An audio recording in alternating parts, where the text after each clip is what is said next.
Jeffrey Dahmer had a friend at the Church of Christ. Reverend Roy Ratcliffe met every Wednesday afternoon with Dahmer.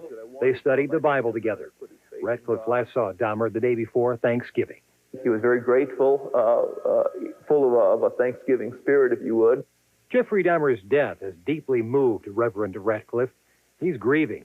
He's lost a dear friend. He's very thoughtful, very considerate, very kind.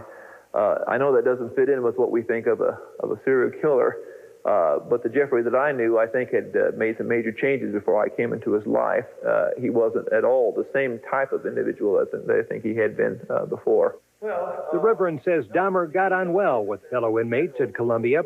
He didn't fear for his life. I'd ask him, how did you get along with the other inmates? And his answer was, he got along great with them. They thought well and highly of him, and he thought well and highly of them. Dahmer was at peace with himself, according to Ratcliffe, though he says Dahmer did feel a deep sense of guilt for what he'd done.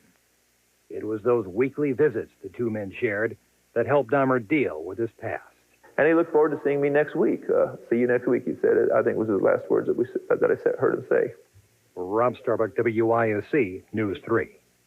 Prior to his death, Dahmer and Reverend Ratcliffe were studying the book of Revelation. Dahmer had questions about the end of the world.